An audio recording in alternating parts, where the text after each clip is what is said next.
What's up, guys? Welcome back to another episode. My voice sounds different. It's probably because I installed Voice Meter Potato, which no running. Which is basically a thing that lets you like record audio from different sources and different tracks. So like, if I can record audio from Discord, and then if my friend's mic decides to die in the middle of while I'm recording, I can just edit it out. But also, it's been a huge pain to set up. It's so annoying to set up with OBS. Well, it's done now. I think I have it all working until inevitably when I go to edit it and realize the audio is completely messed up, and now I have to redo the whole thing, which has happened multiple times before. But another thing that just happened is Minecraft Live. So that happened on Saturday, and I watched it live. Yeah, I guess I'll talk about the changes that they made and talk about like what I think of all of them. All of them are amazing. Yep, and the video here. That's the truth. First thing I'll talk about, probably my favorite feature, the mountainside of the update. So it's called the Caves and Cliffs update. So I think I'm more excited about the cliffs part than the caves. So they said they're gonna be improving mountain generation, and it looks like it's gonna be really epic. I don't know. I think a better terrain generation would extremely improve the game a lot. But the cave part of the update also looks really cool. So basically they're adding a ton of new cave biomes. I can't remember them. I think they said there are 4. They confirmed in there. But we don't really know. They said they're adding a bunch. So maybe they'll add more. I don't know. I'm sure they'll all be amazing. I think the ones I know, I think there's the lush caves, which have like plants in them. There's the dripstone caves, which have like stalagmites and stalactites in them. And then there's the deep dark, which is like the deepest biome. That's where the new boss mob spawns. I'll talk about that. From the previews, it looked like there was like the normal Minecraft caves, and then there was also like these huge caverns that looked epic. Those are probably gonna end up being my favorite biome. And the thing that spawns inside the cave biomes, or there in the lush caves, there's a mob called the axolotl, and it's basically it's a water dog. So like you can tame it by picking it up in a bucket. You don't have to like feed it bones or anything.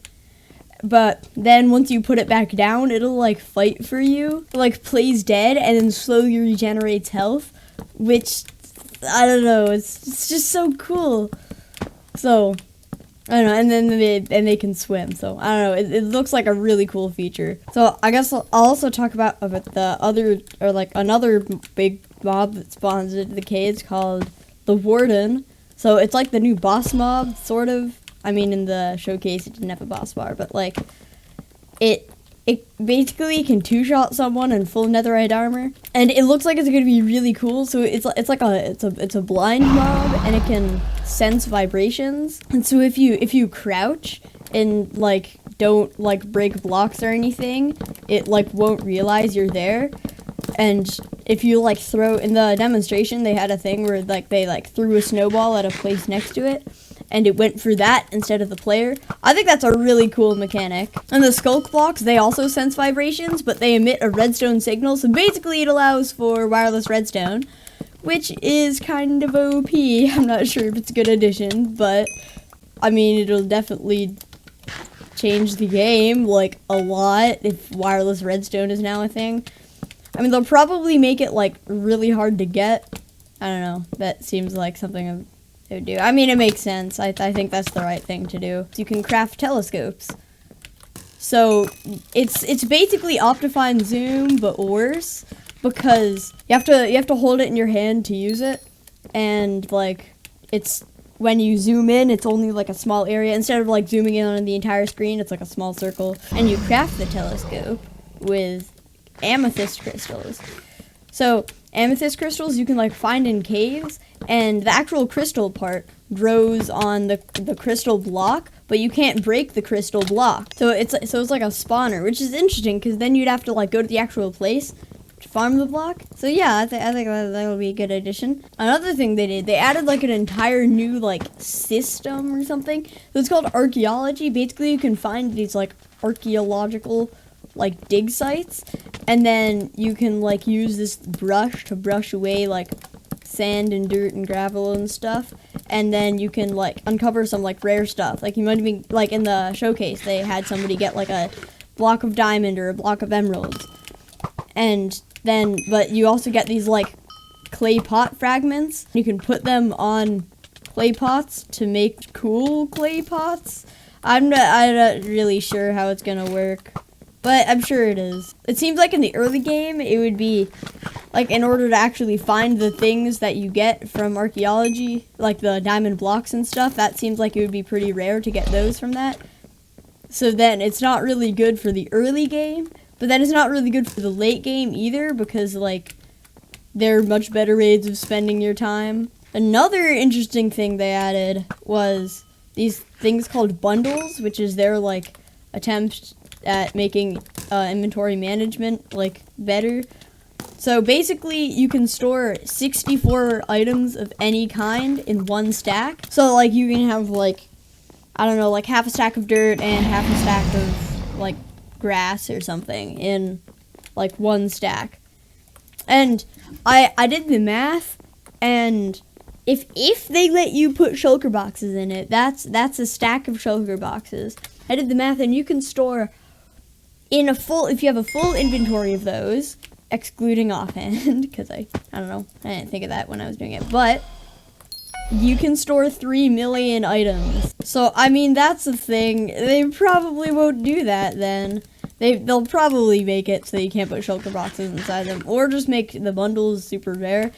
I think they're just gonna they're gonna make it so that you can't put shulker boxes inside them, because that's the easiest fix. It makes the most sense.